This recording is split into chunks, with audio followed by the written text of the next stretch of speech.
Basically जी, अस्सलाम वालेकुम वरहमतुल्लाहि वबरकातुहू। तो हम यहाँ से आज स्टार्ट करते हैं 21 डेज ट्रांसफॉर्मेशन जर्नी। ये किस तरह से होगी, ये बेसिकली क्या इसका मकसद है, इंट्रोडक्शन सेशन है। तो बेसिकली ये जो कोर्स डिज़ाइन किया गया लड़कियों के लिए, मदर्स के लिए, और इसके अलावा इससे कोई हम अपने ज़िंदगी को थोड़ा सा चेंज करने की कोशिश करेंगे। स्टाइल क्या होगा, हम यहाँ से स्टार्ट करते हैं कि हम जब लड़कियां मतलब छोटी बच्चे जब पैदा होते हैं स्टार्ट से ही, तो वो इस कंसेप्ट के साथ बड़ी होती हैं, लाड प्यार मोहब्बत के साथ। तो लिवलीहुड के साथ, घर की शहजादियां होती हैं जिस तरह से। तो वक्त गुजरने के साथ साथ ऐसा होता है कि हमारे जो एनवायरनमेंट है, हमारा जो फिजिकल एनवायरनमेट है, वो इस चीज़ को एक्नॉलेज नहीं कर पाता कि हम अपनी डेवलपमेंट के साथ जिस तरह से हम बड़े हो रहे हैं, हमारी तरबियत हो रही है, तो उसमें प्रैक्टिकल रियल लाइफ चैलेंजेस के हिसाब से भी कोई कुछ होना चाहिए। तो वो नहीं हो पाता। तो उसका क्या वजह है कि हमारी मॉन्टेसरी टीचर्स कहा करती थी कि बच्चों को हमें प्रैक्टिकली ट्रेन करना होता है, ताकि वो फ्यूचर के हिसाब से अपनी प्रैक्टिकल रियल लाइफ में जब आएंगी तो उसके मुताबिक वो फोकस कर सकें। लेकिन ऐसा हो नहीं पाता, बच्चों को हम फ्यूचर के लिए तैयार नहीं कर सकते, उनकी डेवलपमेंट नहीं हो पाती। और जो हमारे घर का सिनेरियो होता है वो इस तरह से होती है। मेरी बेटियां, और जब वक्त गुजरने के साथ उनकी शादी हो जाती है, और फिर हम लोग शादी पे भी जो मीडिया में हमारा इन्फ्लुएंस काफ़ी ज़्यादा होता है, जिसको हम पसंद करते हैं कि शादी का फंक्शन ऐसे होना चाहिए, या हमारी जो एक्सपेक्टेशंस होती हैं सोसाइटी के साथ, और ख़ास तौर पे अपने लाइफ पार्टनर के साथ कि वो कोई शहजादा होगा गुलफाम बट लाइक, कि वो हम या फिर किसी की लाइफ बहुत ज़्यादा आइडियल नहीं भी होती। तो इवेंचुअली उनका शादी के वक्त ये एक्सपेक्टेशंस होती हैं कि चलो कोई हमारे लिए भी होगा, और वो हमें गिफ्ट्स देगा, और हमारा जो कुछ भी हो। लेकिन जब वो शादी हो जाती है तो सिस्टम वैसा नहीं होता जिस तरह से एक्सपेक्ट किया गया था। और अभी वो लाइफ को समझ रही होती हैं, अपने इमोशंस भी स्टार्ट में होते हैं, और उस साथ बच्चे होना शुरू हो जाता है, बच्चे होते हैं, बच्चों के साथ फिर समझ में आता है। पेरेंटिंग तो उसी तरह से हुई नहीं होती, ना ही हमने हैप्पी मैरिज लाइफ का कोई कोर्सेज किए होते हैं, और ना ही पेरेंटिंग के हिसाब से कोई हम एक्नॉलेजमेंट होती है हमारे पास एज अ वुमेन समझ लें, एज अ गर्ल समझ लें, या फिर एज अ यंग मैन। अगर वो आदमी भी है तो उसके साथ भी इसी तरह के प्रॉब्लम्स होते हैं कि वो इस तरह के लिए तैयार नहीं होता। जब शादी करके औरतें घर आती हैं तो वो आमतौर पर जिससे एक्सपेक्ट कर रही होती हैं अपने प्रिंस चार्म से कि वो हमारी सारी एक्सपेक्टेशंस पूरी करेगा, उसके अपने खुद टेंट्रम होते हैं, उसका अपना मिजाज होता है, वो खुद लाडला होता है, तो वो इस तरह से कॉप अप नहीं कर पाते। तो फिर होता क्या है, बच्चे हो जाते हैं, घर संभालना है, और फिर हमारा कैरियर, हमारा लाइफ, हमारी जो एक्सपेक्टेशन वो सब रियूंड होना शुरू हो जाती हैं, मतलब कि बैलेंस के चक्कर में। बच्चे को देख रहे हैं, घर को देख रहे हैं, अब हम देखते हैं कि इर्द गिर्द हमारी जो फ्रेंड्स हैं उन्होंने नया पढ़ना शुरू कर दिया, उनका कैरियर स्टार्ट हो गया है, घर मैनेज नहीं हो रहा होता। और कभी कभी ऐसा होता है कि लिवलीहुड के लिए और ब्रेड अर्निंग भी करनी पड़ती है, कुछ कमाना पड़ जाता है। तो इतना कुछ सब कुछ हो रहा होता है जिसकी वजह से जब हम एकदम अब देखते हैं अपनी जिंदगी को, तो हमारे बाल ऐसे जैसे थे वैसे नहीं हैं, अब जी गिरना शुरू हो गए हैं। हाथों को क्या हो गया, स्किन को बॉडी शेप की तरफ नजर आती है तो बॉडी शेप उसी तरह की नहीं होती। अ, यानी कि फोकस करते हुए अपने कैरियर को, अपने आप को, अपनी ड्रेस सेंस को, अपनी लाइफ को मैनेज करने में, इमोशनली और रिलेशन के साथ मैनेज नहीं होता। इतना कुछ होता है, इतना कुछ होता है कि सब कुछ मैस हो जाता है कि मैं सब कुछ कर रही हूँ, और अगर वो कमा भी रही हैं, अर्न भी कर रहे हैं, घर को भी देख रहे हैं, तो फिर क्या होता है कि हमारी हेल्थ होती डिस्टर्ब होना शुरू हो जाती है, फिजिकल हेल्थ भी और मेंटल हेल्थ भी। जब ये दोनों चीजें डिस्टर्ब होती हैं फिर क्या होता है, बर्न आउट होता है, प्रेशर कुकर हो जाता है इंसान, समझ में नहीं आता कि क्या करना है क्या नहीं करना, जो करना चाह रहे थे वो हो नहीं रहा, जो हो रहा है वो करना नहीं चाह रहे थे, जो जो रिलेशन बिल्डअप करना था वो रिलेशन नहीं बिल्डअप हो रहा, अपनी जो पर्सनल लाइफ है वो डिस्टर्ब हो रही है, बच्चे सही तरह से मैनेज नहीं हो रहे, फैमिली नहीं हो रही, स्किन नहीं हो रही, ऑल द प्रॉब्लम्स आर हमारे सामने होते हैं। तो हमें क्या करना चाहिए, क्या करना चाहिए था? जो जो बच्ची इस वक्त जो अपने आप को कोकाफ की शहजादी समझ रही है, या वट एवर जो भी समझ रहे थे अपने आप को, उनसे अपनी नॉर्मल लाइफ भी सही तरह से हैंडल नहीं हो रही होती।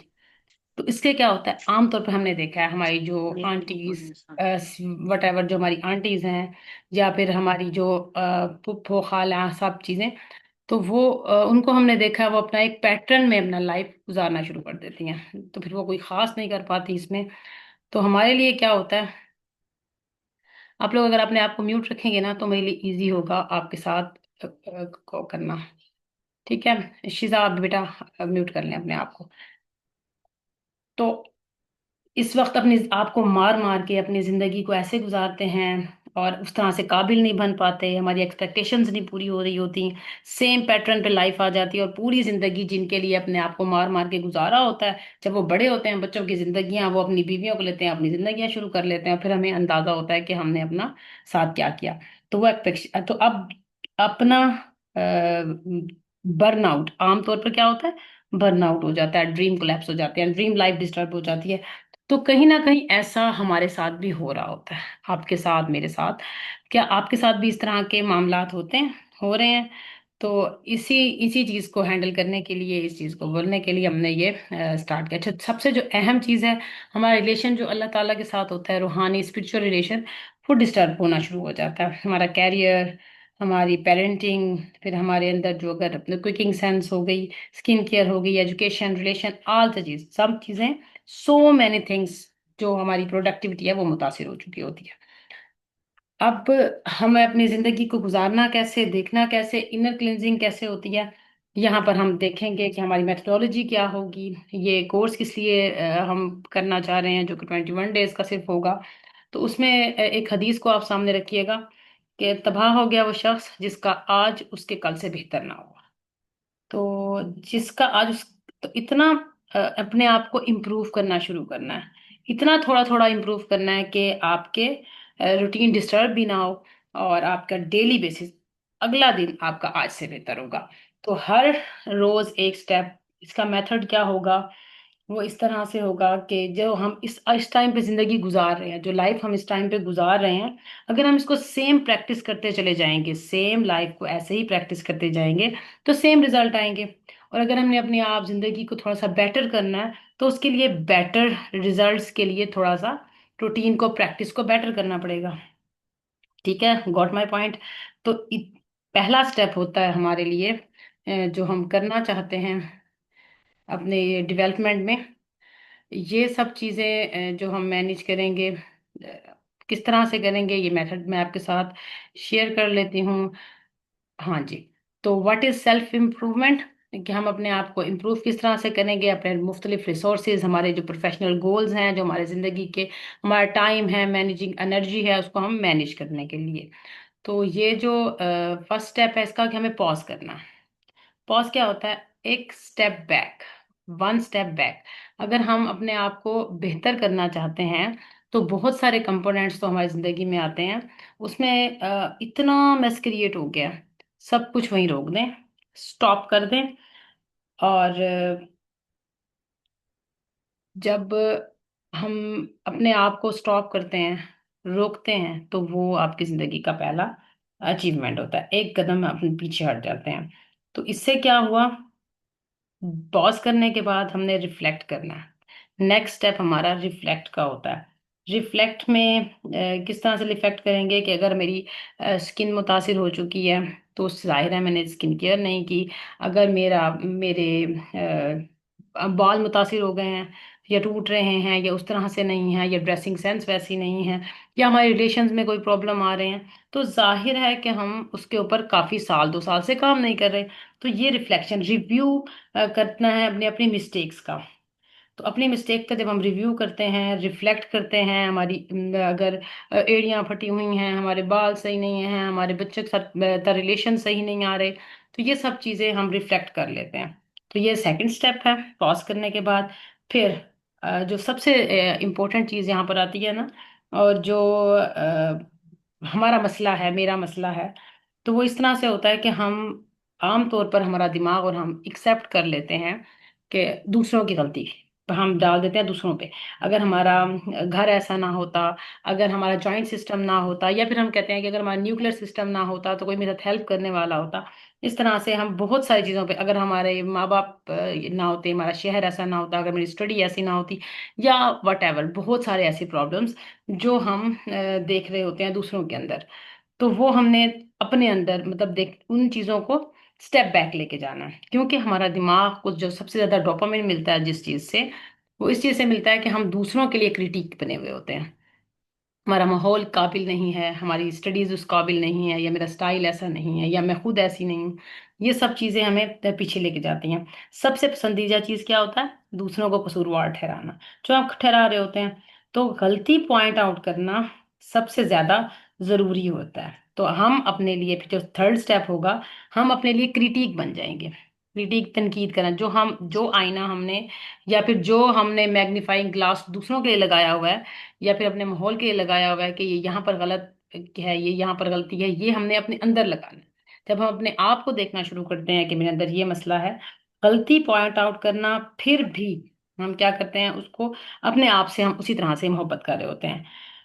खुद को हम छोड़ते नहीं हैं, होल्ड करके रखते हैं। हमने देखा कि मैं ऐसा कर रही हूँ, या मैं झूठ बोल रही हूँ, या मैं थ्रू आउट एक्सरसाइज नहीं कर रही, या मेरी जो खाने की रूटीन है वो सही नहीं है, या मैं अपना टाइम को सही मैनेज नहीं कर पा रही। जो भी मेरे अंदर प्रॉब्लम्स आ रही हैं, तो हम अपने सेल्फ एस्टीम को हाई करते हैं। सेल्फ एस्टीम का सबसे बड़ा क्या होता है कि हम अपनी गलती पॉइंट आउट कर लेते हैं, और पॉइंट आउट करने के बाद फिर भी अपने आप से मोहब्बत करते हैं, कि हम अपने आप को होल्ड करके रखते हैं, अपने फॉल्ट के बावजूद अपने आप को एक्सेप्ट करना। ये सबसे ज्यादा जरूरी होता है, फॉल्ट के साथ एक्सेप्ट करना, मोहब्बत और ख्याल के साथ। तो पहला स्टेप है इसमें कि हम अपने आप को माफ कर दें। हाँ, मेरा वेट गेन हो गया क्योंकि मैं एक्सरसाइज नहीं कर रही थी, और मेरा अगर रिलेशन खराब है तो उसमें शायद मैं किसी के साथ अपनी जिंदगी में झूठ बोल रही थी अपने साथ, या फिर किसी तरह का कोई भी हमारे अंदर फॉल्ट जो चल रहा है वो मैं कर रही थी, तो मैंने अपने आप को माफ किया और प्रोमिस किए अपने साथ कि ठीक है, मैं अपने आप को इम्प्रूव करने की कोशिश करूंगी। तो इसको कहते हैं लव सेल्फ। गलत चीजों को निकाल के रख देना। गलती क्या करते हैं, हम दूसरों से एक्सपेक्ट कर, अब दो चीजें अपने यहाँ पर देखनी है कि दो हम मिस्टेक्स बहुत बड़ी कर रहे होते हैं। पहली ये कि दूसरों से एक्सपेक्ट ज्यादा करते हैं, यानी कि हम मेरा औलाद हमें टाइम नहीं देती, या हमारा शोहर हमें गिफ्ट नहीं ला के देता, ससुराल वाले हमारे साथ इस तरह से बिहेवियर रखते हैं, या मेरे भाई उस तरह से मुझे प्रोटोकॉल नहीं देते जिसने और लोगों के भाई प्रोटोकॉल दे रहे होते हैं। जो चीज़ें भी हमें अपने अंदर से खाली महसूस होती हैं, एम्प्टीनेस महसूस होती है, तो वो उनको आपने निकालना है। दूसरों से उम्मीदें नहीं रखानी। उन चीज़ों को भरना है। कैसे भरेंगे? कि जहां हम डिप्राइव महसूस कर रहे हैं ना, वो चीज़ें अपने आप को देना शुरू कर दें। हो सकता है दूसरों की उम्मीदें हमसे भी ज्यादा हों, यानी कि हम उनके पास प्यार हो ही ना हमें देने के लिए, उनके पास टाइम हो ही ना हमें देने के लिए, और उनके पास वो चीजें हो ही ना हमें देने के लिए जो हम उनसे एक्सपेक्ट कर रहे हैं। हम जिस चीज से डिप्राइव हो रहे हैं उसको हमने फिल अप खुद करना है। आप अपने आप को खुद टाइम देना शुरू करें, अपने आप को खुद प्यार करना शुरू करें, अपने आप के लिए खुद अपनी केयर करेंगे।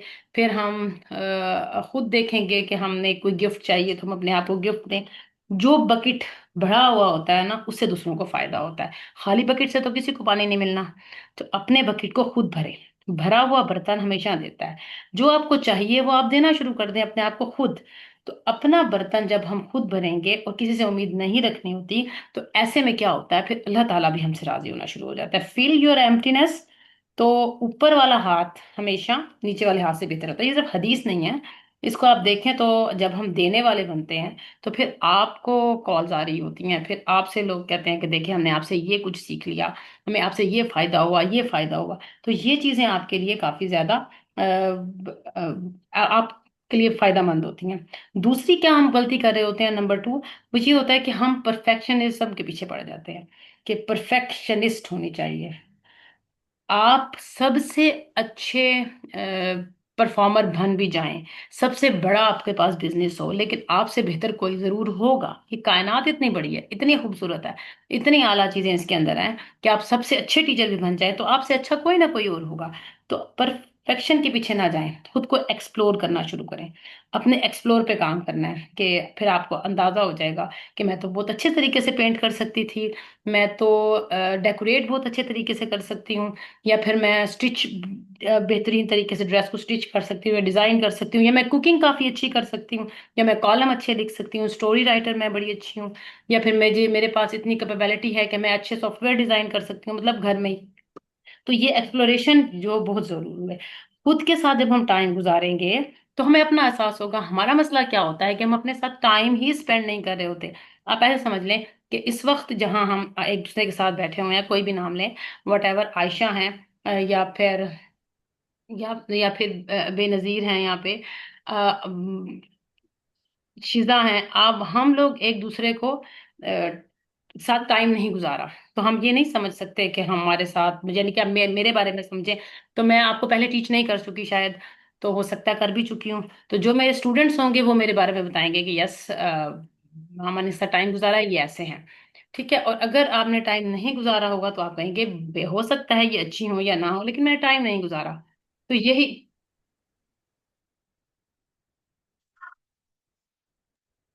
तो जब हम टाइम नहीं गुजारा होता तो हम अब जानते नहीं हैं, हम अपने साथ टाइम गुजारेंगे तो हम अपने आप को जानना शुरू करेंगे, अपने साथ वक्त गुजारें, खुद को जानें। इसीलिए कहा गया था कि आपने अल्लामा इकबाल का भी शुक्र, अपने मन में डूब कर पा जा सुराग जिंदगी। अपने आप को समझें, अपने जब तक हम अपने आप को समझ लेते हैं तो हमें पता चलता है कि ओहो, मैं तो कितना अच्छे तरीके से कुक कर सकती थी, मैं तो बहुत अच्छी स्टोरी राइटर हूँ, या और बाहर से भी फिर आपको तारीफें आती हैं कि जाहिर है आपने कोई अच्छा काम किया होता है, तो दूसरों के लिए आप बेटर फील कर रही होती हैं। जब ये सारे प्रोसेस कंप्लीट हो जाते हैं, हम पॉज कर लेते हैं, हम रिफ्लेक्ट कर लेते हैं, फिर हम उसको भरना शुरू कर देते हैं, अपने आप को टाइम देना शुरू करते हैं, तो फिर यहाँ पर सफर शुरू होता है सेल्फ अकाउंटेबिलिटी के बाद सेल्फ ग्रूमिंग का। अकाउंटेबल हम हो जाते हैं, अपने आप को सच सच बोलते हैं, समझ लेते हैं, फिर भी अपने आप को एक्सेप्ट करते हैं, फिर उस गलतियों को हम इम्प्रूव करने के लिए यहाँ ये सेल्फ ग्रूमिंग का प्रोसेस शुरू हो जाता है। फिर जब हम समझते हैं अपने आप को, फिर हमें समझ में आता है कि हम जो कर रहे थे, जिन दीवारों को हम धक्का दे रहे थे, वो नहीं थी हमारे लिए, दरवाजा तो और साइड पे था, तो इस साइड से हमने निकलना था। और जब हम निकलते हैं बाहर से, हमें फील होता है कि हम बहुत बेटरमेंट की तरफ जा रहे हैं, तो फिर हम समझते हैं कि हमने आपको कितना अंडर एस्टिमेट कर रहे थे। तो यहाँ पर फिर सेल्फ कॉन्फिडेंस का सफर शुरू हो जाता है। और एक इम्पोर्टेंट बात ये कि हम ब्रेन एनालिसिस, दिमाग हमारा कैसे काम करता है, वही बात कि हम दूसरों को ब्लेम करना बहुत हमें पसंद है। हमारी जिंदगी, यानी कि यही मेरी जिंदगी का बिल्कुल अभी का टाइम ले लें, तो हम क्या करते हैं, हम दूसरों को ब्लेम करना शुरू कर देते हैं। मेरे पास टाइम नहीं है क्योंकि मेरे बच्चे छोटे हैं, और मेरे पास बहुत ज्यादा काम होता है, और मेरी तबीयत सही नहीं है, मेरी सेहत सही नहीं है। तो ये सब चीजें होती हैं ब्लेम्स, और हमें बहुत मजा आता है, और हमारी जिंदगी बड़ी मजेदार गुजरती है जब हम ब्लेम करने वाले होते हैं, क्योंकि हमारे घर का माहौल नहीं है, हमें टाइम नहीं मिल रहा, और हमारे हस्बैंड ज्यादा डिमांडिंग है, वट एवर, जो भी हमारे पास ब्लेम्स हैं। दिमाग हमारा ब्लेम करना इतना पसंद करता है कि बहुत ज्यादा डोपामिन खारिज होता है, मतलब हमारे दिमाग से, तो हम उसको रिलीज और अपने आप को मजलूम जाहिर करके, तो हमें बहुत ज्यादा खुशी होती है। तो ये जो खुशी है, ये एक धोखा है, इल्यूजन है। तो दूसरों को ब्लेम करना जब हम बंद करेंगे तो फिर बहुत मतलब फायदा होगा। वही बात जो मैंने आपको पहले बताई है कि अपना जो मिरर है ना, वो अपने सामने रखें, ताकि हम अपने आईने में अपने आप को देख सकें, ना कि हम एक बड़ा सा मैग्नीफाइंग ग्लास उठाएं और फिर हम देखते फिरें कि यहाँ पर मिस्टेक है, यहाँ पर मिस्टेक है। जब हम पूरे घर में अपना मैग्नीफाइंग ग्लास लगा के घूमते हैं, तो हम अच्छा सा डोपामिन लेते हैं और सुकून से सो जाते हैं कि ओहो, मुझे अच्छे हालात मिल जाते शायद, तो फिर देखते में क्या होता। तो हम देखें तो जिंदगी के जितने भी हम अजीम लोगों को देखते हैं, बड़े बड़े लोगों को देखते हैं, उन लोगों ने अपने जैसे भी हालात, मुश्किल हालात के अंदर खुद को एडजस्ट किया है, बनाया है। तो हमारा दिमाग कैसे काम करता है, इस तरह काम करता है कि हम दिमाग को जो समझाते हैं वो समझ लेता है उसको, पता है यस यही सही है। तो हम, और दूसरी बात हम क्या समझते हैं कि जब मोटिवेशन मिलेगी तो हम काम करेंगे। मोटिवेशन बातों से नहीं आती, और ये जो कोर्स हम करेंगे, ये मोटिवेशन ये बातों की नहीं होगी, इस तरह से लेक्चर नहीं होगा जिस तरह से मैं आपको दे रही हूँ। ये डेली बेसिस पे एक कदम होगा आगे, एक कदम आगे, एक कदम आगे, वन स्टेप अहेड। तो ये जो तरीका है, ये जो स्टाइल है, जिस तरह से हम इसको करेंगे, तो वो ऐसा होगा कि हम हर रोज एक काम करेंगे। मोटिवेशन हमेशा करने से आती है। आई डोंट नो कि ये स्क्रीन मूव नहीं करी, ठीक है, आई एम सॉरी। तो क्या, एक आपको मिसाल दे देती हूँ कि हम अगर अपने आप को ये समझना शुरू कर दें, समझाना शुरू कर दें, हदीस है ना कि तो वो शख्स मोमिन वो होता है जिसके हाथ से और उसकी जबान से दूसरे लोग महफूज रहें। अगर आप अपने आप को, अच्छा ये स्टेप्स हैं ये देख लें। सबसे पहले आपने क्या करना है, अपने आप को रुक कर, इतना सारा मैसी मैसी आपके पास चीजें हैं सुबह से लेकर रात तक, रात को आप बर्डन होकर सोते हैं और बर्डन होकर फिर दोबारा उठते हैं। तो हम ये देखें कि हम क्या कर रहे होते हैं। मैं हम में से अक्सर लोग कुछ नहीं है, क्योंकि हम अंदर से डिसकनेक्टेड हो चुके हैं। हम अपनी रूह को भूखा छोड़ देते हैं, सिर्फ जिस्म को खिलाते रहते हैं। हम दूसरों को की तारीफ पर जीते रहते हैं और अपने ज़मीर की आवाज़ पर नहीं। हम बाहर के शोर में गुम हो गए हैं और अपने अंदर की खामोशी से डरने लग गए हैं। तो कहाँ कहा था कि इला बिज़िक्रिल्लाहि तत्मइन्नुल क़ुलूब, तो वो हमने भुला दिया, तो फिर ये प्रॉब्लम तो होनी थी। यही वो नुक्ता है जहां पर हमारी ट्रांसफॉर्मेशन शुरू होती है। जब हम खुद को अल्लाह से जोड़ने की कोशिश करते हैं तो क्या करना होता है, पॉज लेना होता है। पॉज लेने के बाद ही हम स्टेप बैक ले सकते हैं। जब हम पॉज लेंगे तो फिर हमारा स्टार्ट होगा ये, अच्छा ये कोर्स कोई जादू नहीं होगा। इसको मैं आपको बताती हूँ कि हमने किस तरह करना है। और फिर जो दूसरा था वो हमने कहा था कि हम इनलाइटमेंट करेंगे, सेल्फ अवेयरनेस यानी कि रिफ्लेक्ट करेंगे, अपने आप को पहचानेंगे कि हम क्या हैं। जब अकाउंटेबिलिटी, हमारे अंदर ये बुराइयां हैं, यहाँ यहाँ हम मिस्टेक कर रहे थे, तो उसको हम मैनेज करने की कोशिश करेंगे। फिर नेक्स्ट ये सेल्फ सेल्फ डेवलपमेंट का एक सिस्टम होगा जिसके जरिए से हम आगे बढ़ेंगे। अच्छा हमने क्या कहा कि जब हम ये समझ लेते हैं, अपने दिमाग को यकीन दिला देते हैं कि मैं अपने हाथ और जबान से किसी को तकलीफ नहीं देने वाली, नहीं देती, तो आपने पास्ट का सीधा कभी भी इस्तेमाल नहीं करना, या करूंगी। जैसे हम कहेंगे कि ये कोर्स अगर हम करेंगे तो मैं बेहतर हो जाऊंगी, नहीं। हम कहेंगे मैं ये कोर्स कर रही हूँ और मैं बेहतर हो रही हूँ, मैं अब पहले से बेहतर परफॉर्म करती हूँ। तो ये हमारे दिमाग के साथ किया हुआ एक प्रैंक समझ लें, या हम बहुत गुस्से वाले हैं लेकिन हम कहेंगे हम बहुत खुश इखलाक, मैं अगर गुस्से वाली हूँ मैं कहूंगी मैं बहुत खुश इखलाक हूँ। आप देखें, आप कुछ टाइम 2-3 दिन के अंदर आप नहीं लड़ सकेंगे, क्योंकि आपने अपने दिमाग को ये यकीन दिला दिया है कि मैं तो हूं ही खुश इखलाक, मत मेरे जबान से कैसे किसी को नुकसान पहुंच सकता है, मेरे हाथ से तो किसी को नुकसान नहीं पहुंचेगा। तो अक्सर फिर हमें ये सुनने को मिलता है कि देखें तुम्हारे साथ कोई किस तरह से कर जाता है और तुम आगे से रिप्लाई नहीं कर सकती हो, तुम्हारे मुंह में जबान नहीं आई, या तुम आंसर बैक। जब हमने आपको यकीन दिला दिया है कि मेरे से किसी को तकलीफ नहीं पहुंचेगी, तो मैं कैसे तकलीफ दे सकती हूँ। ठीक है, इसी तरह से जब हम प्रेजेंट टेंस में बात करते हैं तो हमारा दिमाग ये एक्सेप्ट कर लेता है कि यस, हम एक्नॉलेजमेंट कहते हैं इसको, ये एक्नॉलेजमेंट कि मैं कर रही हूँ। दिमाग को ये मैसेज देना है जो आप करना, मैं बदल जाऊंगी नहीं, मैं बदल रही हूँ, मैं बहुत खुश अखलाक हूँ। ये चीजें हम अपने आप को एक्सेप्ट करा देते हैं। दिमाग को जब यकीन यकीन दिलवा देते हैं कि मैं कर रही हूँ, तो आप जो चाहती हैं वो अपने आप दिमाग को समझा दें। ठीक है, एक हदीस है ना कि अल्लाह इंसान पर उतना ही बोझ डालता है जितना वो बर्दाश्त कर सके। ठीक है, तो हम इस बात को से परेशान रहते हैं कि मेरे ऊपर मेरी से ज्यादा बर्डन है, या मेरी ज्यादा माहौल ज्यादा परेशान कुन है, आजमाइशें ज्यादा आ रही हैं मेरे पे, और उसको तो ये मिला और उसको तो ये मिला और मुझे नहीं मिला। तो हमें जब खुद अंदाजा है कि हम हमारे घर में बहुत सी ऐसी चीजें होती हैं हमारे पास, तो हम उसका ख्याल रखते हैं ना। अगर शीशे की कोई चीज होती है तो हम उस पर बर्डन नहीं डालते, और अगर स्टील की होगी तो हम उस पर बर्तन डालते हैं, लकड़ी की मेज पे हम हाथों पे बैठते हैं। ठीक है, तो जब हमें पता है कि हमने किस तरह से एडजस्ट करना है, तो अल्लाह ताला को भी इस बात का पता है। तो हम जो स्ट्रगल कर रहे हैं उतना स्टेमिना हमारे पास है। और दूसरा, अल्लाह ताला ने इंसान को बगैर रिसोर्सेज के नहीं भेजा। तो हम अगर थोड़ी सी एफर्ट, इस जिस तरह से आप समझ लें कि आप बच्चे को सुबह को अपना टिफिन पैक करके देते हो, और वो आपके जैसे कल कल की बात समझ लें, तो मेरा बेटा जब वापस आया स्कूल से उसने कहा कि आप काश मुझे लंच दे देती, लेकिन मैंने बैग खोला तो उसके अंदर लंच था। इसी तरह से अल्लाह ताला जब हम दुनिया में भेजा है तो हमें तमाम रिसोर्सेज के साथ भेजा है। ये ऐसा है कि हमारे हमारे अगर हम एफर्ट कर लेते, थोड़ा सा अपने हिडन रिसोर्सेज को ढूंढ लेते, तो वो बैग के अंदर ही कहीं था, हमारे बस्ते में रिसोर्सेज, हमारा लंच बॉक्स मौजूद थे, लेकिन हमने उसको खोला ही नहीं। हम उसको टटोलेंगे तो हमें मिलेगा। अच्छा, जो ये कोर्स है ना, मुस्तकिल मिजाजी से आएगा, कोई ऐसे जादू की चीज नहीं जिससे अचानक सब बदल जाए। कोई ऐसा नहीं होता कि हम सब कुछ इकट्ठा ही खा लें हमें मिल जाए। अल्लाह ताला हमेशा पसंद करते हैं कि जो काम थोड़ा हो लेकिन मुस्तकिल हो, ये भी एक हदीस है। तो हमारी जिंदगी से हदीसें बहुत कनेक्टेड होती हैं, जो हम जनरली देख रहे होते हैं। बदलना है तो एकदम नहीं तब्दीली आएगी, डे बाय डे आएगी। 1% इम्प्रूव करेंगे अगर आप, तो फिर इम्प्रूवमेंट आएगी, हर रोज एक कदम। तो फार्मूला क्या है? कंसिस्टेंसी इज अ की। जब हम कंसिस्टेंट रहेंगे तो फिर हमें इसके फायदे भी ज्यादा मिलेंगे। तो इसका 4 हिस्से होंगे। पहला जो वीक होगा वो माइंड हीलिंग का और इमोशनल हीलिंग का होगा। अपने जज्बात, अपने गुस्सा, खौफ, थकन किस तरह से डेली के एक टास्क के जरिए से हम देखेंगे। फिर दूसरा हमारा वीक होगा हार्ट प्यूरिफिकेशन करेंगे, स्पिरिचुअल हमारी इनलाइटमेंट कैसे होती है। फिर इसमें तौबा, शुक्र, दुआ, ये सब चीजें ऐड होंगी।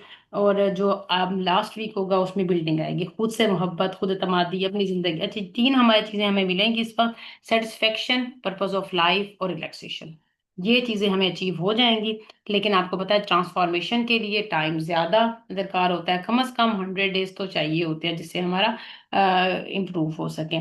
लेकिन तसलसल के साथ और यकीन के साथ फिर हमारा जो इमोशनल क्लोजर होगा और हमारी वो बढ़ बढ़ जाएगी। और याद रखें, अल्लाह ताला हमें तब तक नहीं बदलता जब तक हम खुद को बदलने का इरादा नहीं करते। तो दरअसल आपके और आपके रब के दरमियान ये वादा है कि अब वक्त है खुद को सुनने का, खुद से दोस्ती करने का, और वो औरत बनने का जिसे अल्लाह ताला ने कुव्वत, सुकून और रोशनी के लिए पैदा किया था। हम मिलकर ये सफर करेंगे अपने दिल, जहन, रूह को एक नई जिंदगी देने के लिए। तो let's rise from chaos to calm, from exhaustion to ईमान।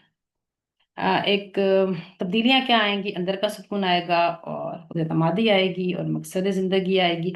एक और चीज जो सालास में है, डेली बेसिस पे हमारे एक स्पिरिचुअल एनलाइटमेंट के लिए एक थोड़ा सा सूरत रहमान की मैं आपको भेजूंगी ऑडियो, वो आपने सुननी है। अब वही सुननी है 20 मिनट की। उसके बाद दुआ का तरीका बताया जाएगा, और वो हमने इकट्ठी दुआ करनी होगी, यानी कि हम सब लोग इकट्ठे होंगे और दुआ करेंगे। यानी कि होंगे हम अपने अपने घर में, अपनी आंखों में, अपनी जिंदगी में, अपनी रूहानियत में दुआ कर रहे होंगे, लेकिन फिर भी हम साथ होंगे। तो अगर मैं आपको एंड में एक छोटी सी स्टोरी बता दूं कि क्या था। कोई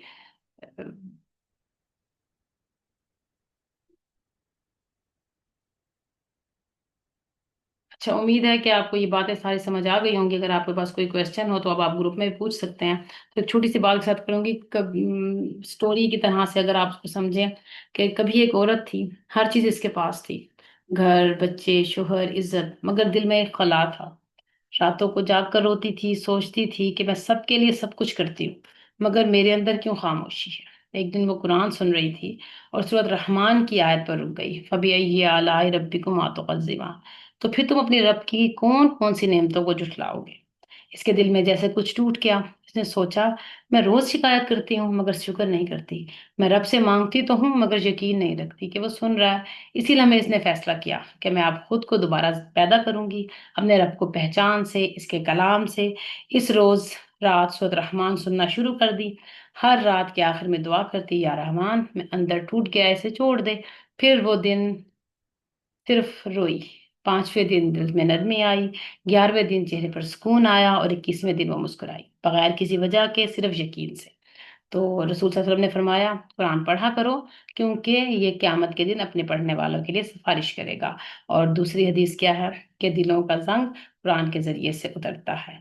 वो औरत अब दूसरों को नहीं बदलती, खुद को बदलती है। वो मायूसी नहीं फैलाती, यकीन बांटती है। अब वो हर हाल में कहती है, फबिअय्यि आलाइ रब्बिकुमा तुकज़्ज़िबान, कि मेरा रब हमेशा मेहरबान है। और यही हमारा 21 दिन की जर्नी का मकसद है, दिल से जुड़ना, कुरान से बदलना और जिंदगी में सुकून वापस लाना। ठीक है। तो क्या आप इसको इसी तरह से कंटिन्यू करना चाहेंगे? क्वेश्चन हो तो अब आप पूछ सकते हो।